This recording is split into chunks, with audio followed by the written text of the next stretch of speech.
Hello, it's Danielle Tantone. I wanted to record a video today. I've been kind of struggling with some decisions regarding my upcoming breast cancer reconstruction surgery next week, a week from today. And I'm sitting here talking. Yes, thank you. Sitting here at Hava Java, talking with my friend Melissa, and I thought rather than try to record some kind of planned out video, which if you know me, that's not my style, I'll just record our impromptu conversation. So it'll be mostly me, but maybe Melissa will have a question or two. So to start with, obviously, so most of you know I was diagnosed with breast cancer September 20th of 2019. And then October 30th, they did a bilateral mastectomy and they placed temporary tissue expanders. And I've talked about that before. So when I first was diagnosed, like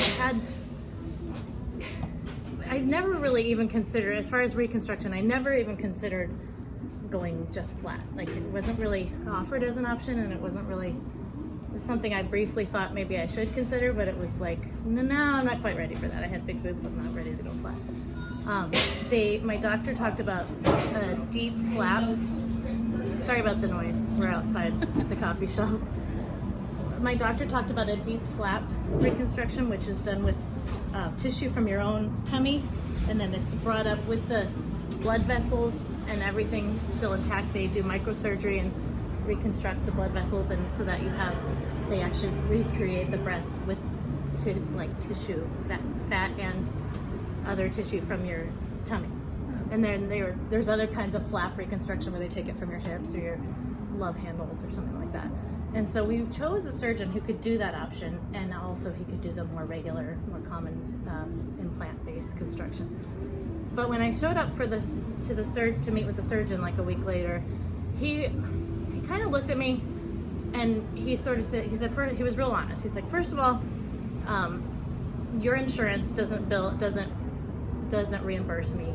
Like, they don't pay me for that surgery enough to make it worth it. It's basically a 10-hour surgery that's very detailed, you know, that microsurgery, redoing those blood vessels versus the implants, which is like a 1-hour surgery, and they reimburse me the exact same.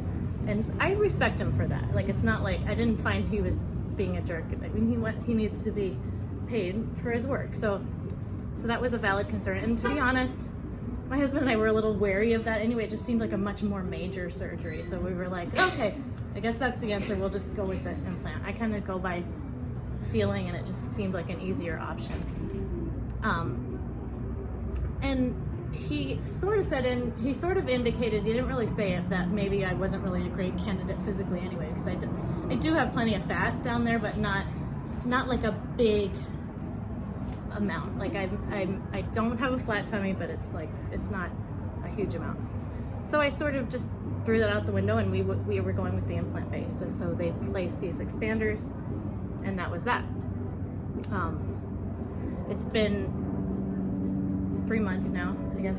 So October, November, December, January. It's been a little more than 3 months, and in that time, I've had 3 different friends come out on Facebook and talk about how they were getting their implants taken out because of breast implant illness.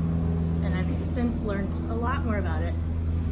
And I don't even want to go into that. There's all kinds of autoimmune type symptoms, just different illnesses that it's coming out are caused by implants. I mean, if you think about it, you have a foreign body inside your body. So without even getting into the argument, because it's still, you know, there's some people that think everybody who has implants is definitely going to get this, and there's other people who think, oh, it's very rare, and it doesn't even matter where I stand or where anyone stands on it. The fact is there's a possibility that my body would not like this foreign object in me.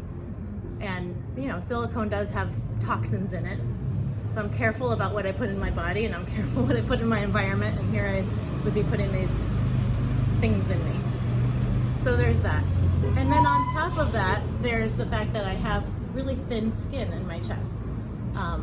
So they've already dropped quite a bit. Even these temporary expanders that are filled with nothing but air. And so I'm a little worried about that. I was gonna go very small anyway, and then they were gonna use some fat from my hips and thighs. anyway, so the last few weeks I've been really struggling. Like, what do I do? Do I go back and reconsider that deep flap option? Is that even an option for me? Is the can I do just fat grafting, like no implants at all, just take fat from my thighs? Or should I just consider going flat and just maybe get a beautiful tattoo on my chest, and then I can use prosthetics when I need to. Like, so anyway, that's kind of the things that have been going through my mind. And I am reminded that I'm in really good hands. Number one, my surgeon is a very good surgeon. He may not always be warm and fuzzy, but he is very good at what he does. And number two, I'm in God's hands, more importantly. And, you know, even if I have problems, even if I make a choice and I have problems, it's not like we can't fix it. The other amazing thing is that all of this is covered by insurance, regardless of what way I go. So that's really cool, is that I don't have to worry about the financial aspects of it. Is this something that they're making you do within a certain amount of time for when insurance will pay for it? No. We did get this, you know, everything has to be approved and, you know, authorized by insurance. So we did get authorization, and it has been scheduled for about a month for this February 25th, I guess it is, date, next Wednesday, a week from today. But obviously, if I decide to cancel that surgery, I certainly have the right to do that still, and then we can just redo it. And the other thing is, I have other options on insurance. That, you know, I could get insurance through my work. I'd have it because we were already. There are other options. So I'm not really too worried. I don't want any decision to be based on the finances of it. So if that is the only thing, I'm not really worried about it. And as far as the date or the pressure, I don't feel rushed by anyone else other than myself. Right. Like, honestly, like when I wanted it to be the end of January. So the fact that I do feel a certain amount of pressure to just make a decision, not because I'm rushed, but because I'm in a temporary limbo right now. I have temporary expanders and I don't want to keep them, and I really do want to just make a decision. And I also feel like any decision I make is not the end all be all permanent decision. I mean, even if I decide to go flat, I can always do implants later. If I decide to do implants and I don't like them, or they don't work, or they don't, you know, I have symptoms, I can take them out. Like, it's not as easy as taking out a contact or anything, but it's not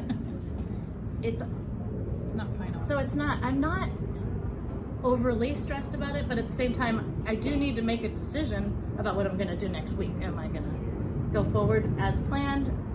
And I meet with my doctor tomorrow. So if it was up to me today, I would love to do no implants and no deep flap. I would love to do just fat grafting. I'd love to get rid of my thighs and my hips and my lower tummy and just put all of that extra fat into my breasts, even if they end up kind of small, much smaller than what I'm used to. At least I'll have something.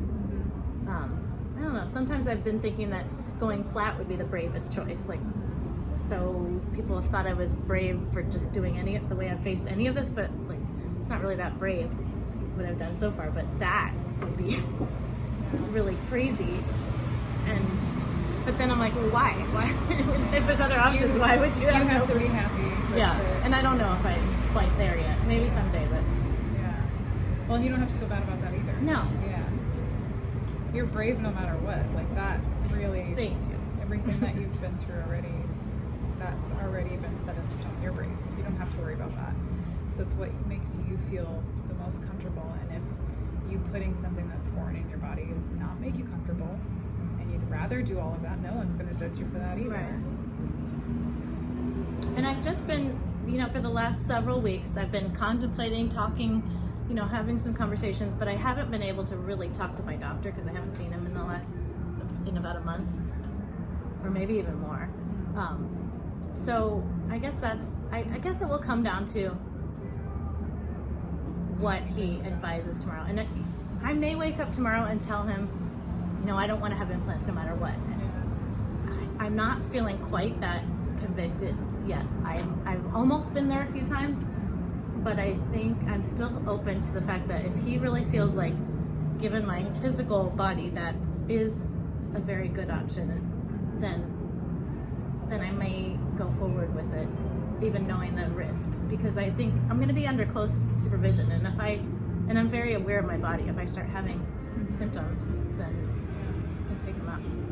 Yeah. I do have a titanium plate in my wrist, and I haven't had any problems with that. I haven't had any problems with the temporary expanders that have been in there for 3 months.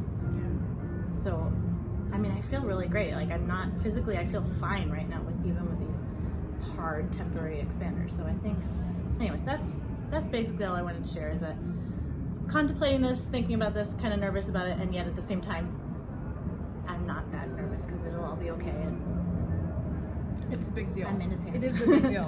Like, there's no way around that. It's a big deal, and it's part of you as a woman and you as a person, and it is a big deal. Don't take away from that, because you're right. going through something, and it's bad. And you know what's so crazy? Like, Yeah. you should know this better than anyone. Like, what's so crazy is when you're going through something that is such a big deal, like, no, there's no taking away from it, and you're going through something that's even bigger than this to me.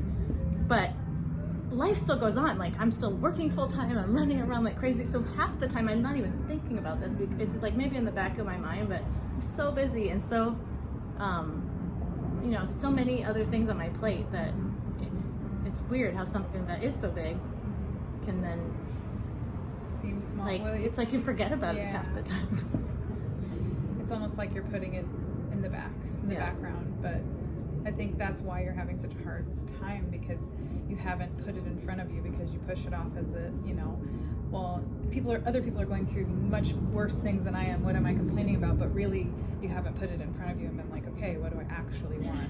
Right. And I need somebody to guide me through this. So Yeah. I think talking to your doctor, Yeah.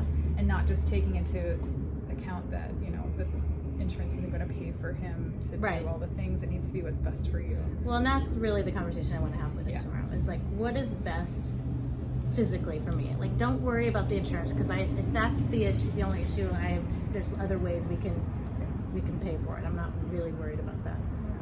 Like, looking at my body and looking at what is best. And he is a plastic surgeon, so he has a certain perspective that maybe He's not telling biased you. in some way. Yeah.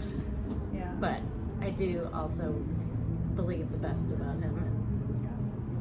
Ask him to play it all flat for you. Yeah. Like, if you went this way, what does every part of that look like? And if you went this way, what does every part of that look like? That's a really good way to think about any decision that you're faced with. Play it all out. So how does that go all the way? Well, I think that's a long enough video. Okay. Anything else to add? No. Thanks, guys.